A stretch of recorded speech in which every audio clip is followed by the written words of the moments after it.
Now, it doesn't hurt that it's a perfect day. It doesn't hurt. Unbelievable. There are just a couple of special thank yous that I have to say. I believe there is such a thing as being too late. And that hour is almost upon us. We are at a defining moment in our history, and you see it in the news every day. On the international front, we're in the midst of two wars. One war that we need to win against those who are in Afghanistan, Al-Qaeda, those who killed 3,000 Americans. But we are also involved in a war that I believe should have never been authorized and should have never been waged. And thousands of lives, and has not made us more safe.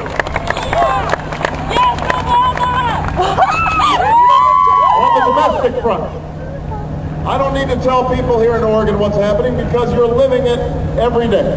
We just went through the first economic expansion since they've been keeping records since World War II, in which the average family income went down by $1,000 at a time when the economy was growing. Wall Street was 47 million people without health insurance. Millions of people at risk of losing their homes because nobody was minding the store when financial institutions were out there peddling mortgages that they never should have given. And despite the slogans, we've got millions of people, millions of children who cannot compete in a new global economy because our schools are underfunded, our teachers are underpaid, college has become unattainable. In such circumstances, Portland, we cannot afford to wait. We can't wait to fix our schools. We cannot wait to fix our healthcare system. We cannot wait to bring back good jobs and good wages. We cannot wait to bring an end to global warming. We cannot wait to bring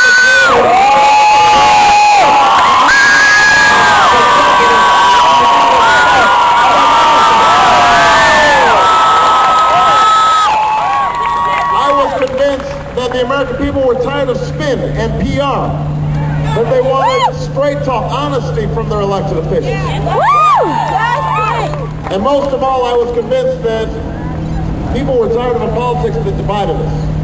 The people wanted a politics that would bring us together. I learned as a community organizer, way back in the early 80s, working on the south side of Chicago after the steel plants had closed, bringing together blacks, whites, Hispanics, all of whom had worked at those steel mills, all of whom were now at risk of losing jobs, benefits, that when they came together, ordinary people could do extraordinary things. And when I started this campaign, it was with the belief that that was still what was true about America, that when we work together, when we are unified, black, white, Hispanic, Asian, Native American, young, old, rich, poor, gay, straight, together, then there is no challenge we cannot meet, there is no destiny we cannot fulfill. That was the bet that I was making 15 months ago, Oregon.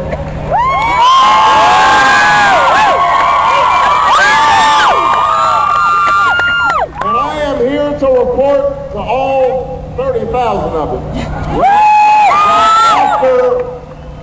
After traveling through 48 states, after speaking to hundreds of thousands of people, after shaking hundreds of thousands of hands, after kissing hundreds of babies, I am here to report that my bet has paid off.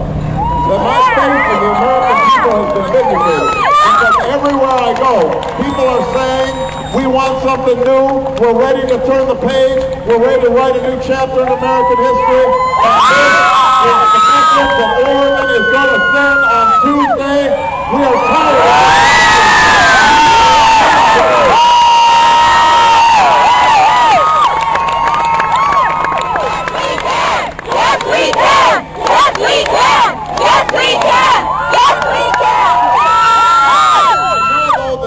election has taken a long time. There are babies that have been born and are now walking and talking.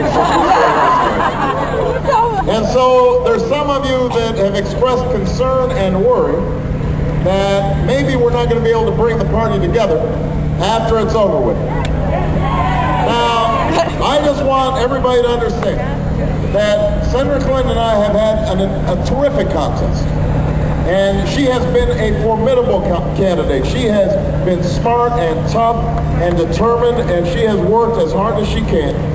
And she has run an extraordinary campaign.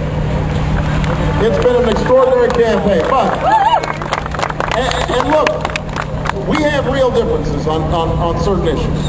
But whatever differences exist between myself and Senator Clinton pale in comparison to the differences we have with the other side, because we know that no matter what else happens, when we go into the polling place in November, the name George W. Bush will not be on the ballot.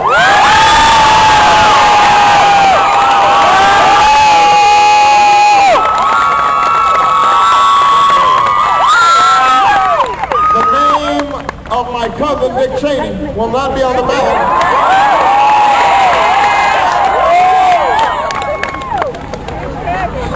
That was really embarrassing when that news broke.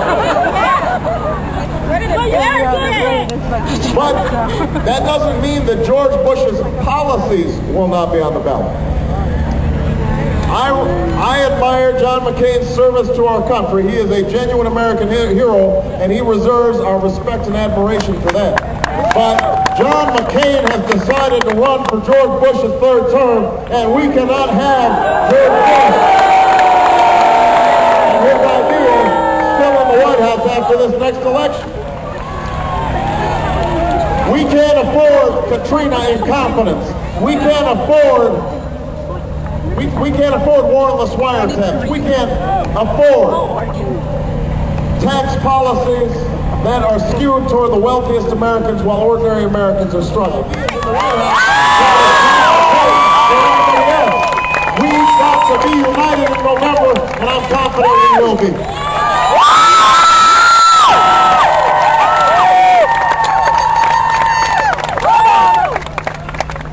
If we're honest with ourselves, I love you back. If we are honest with ourselves, then we'll acknowledge that the problems we face are not just the problem of one man or one party. Because many of the challenges we face, we've been talking about for decades. We've been talking about health care reform. That's how we move this country forward.